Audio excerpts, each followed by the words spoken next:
ሰላም እንዴት ናችሁ? ዛሬ ስለ ዲቪ ሎተሪ የ2027 እና ከማመልከቶ በፊት ማወቅ ያለባችሁን ጠቃሚ መረጃ ልነግራችሁ ነው የመጣሁት። ዲቪ ሎተሪ ላይ አዲስ ሕግ ተጨምሯል። እስከ መጨረሻ አብራችሁን ቆዩ። ሁሉንም አጠር ባለ መልኩ ነግራችኋለሁ።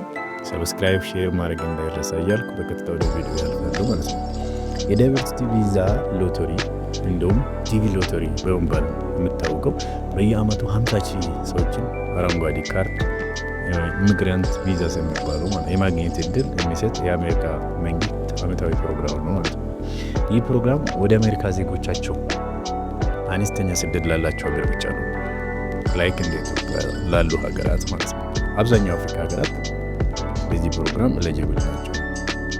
ይህ ፕሮግራም እንደ ዩኬ፣ ኢንዲያ እና ሌሎች ሀገራት ያደጉ ሀገራት አይሆንም። ምክንያቱም ከነዚህ ሀገር ወደ አሜሪካ ከፍተኛ ስደት ስላለ ነው። በዚህ ምክንያት ኤሊጂብል አይደሉም ማለት ነው። ከዚህ ዙር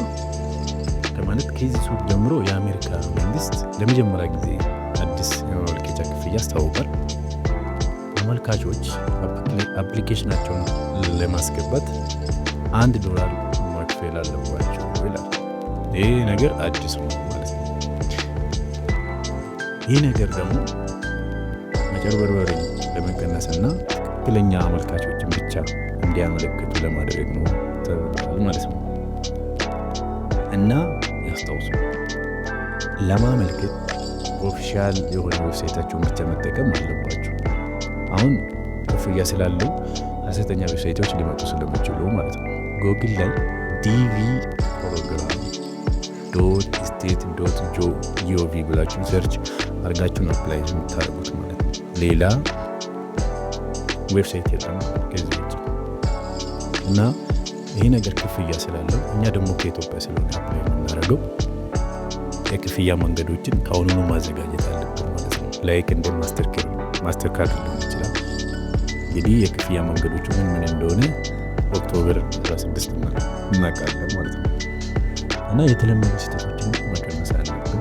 ላይክ ፎቶ በጣም ትኩረት መስጠት ያለበት ነገር ነው። ፎቶ ባክግራውንድ ነጭ መሆን አለበት፣ ኳሊቲ ፎቶ መሆን አለበት እና ደግሞ ቅርብ ፎቶ መሆን አለበት። ሁለተኛው ዱፕሊኬት ነው። ከአንድ በላይ አፕላይ ካረጋችሁ አውቶማቲካሊ ዲስኳሊፋይድ ነው የምትሆኑት ማለት ነው። አንዴ ነው አፕላይ ማድረግ የምችሉት አንድ ሰው ማለት። ሌላው ፐርሰናል ኢንፎርሜሽን ትክክል ሆነ ስማችሁ፣ ስፔሊንግ፣ የትውልድ ቀናችሁ፣ ኤቭሪቲንግ እና ወዘተ በትክክል መሙላት አለባችሁ ማለት። ሰሚት ከማድረጋችሁ በፊት በተደጋጋሚ ቼክ ማድረግ አለባችሁ ማለት ነው። እነዚህ ስህተቶችን መቀነስ አለባችሁ እና ደግሞ የሚወራው እድላችሁን ከፍ ለማድረግ ቶሎ አፕላይ ማድረግ አለባችሁ ይላል አብዛኛው ኢንፎርሜሽን። እና ደግሞ ሌሎችም የሚሉት ደግሞ መጨረሻ ላይ ካረጋችሁ እድላችሁ ከፍ ይላል የሚባል ወሬ ያለ። ግን እኔ የሚመክራችሁ ቶሎ አፕላይ ብታደርጉ ነው። እሱ ነው የሚመክራችሁ። መልካሙን ሁሉ እመኝላችኋለሁ። አመሰግናለሁ።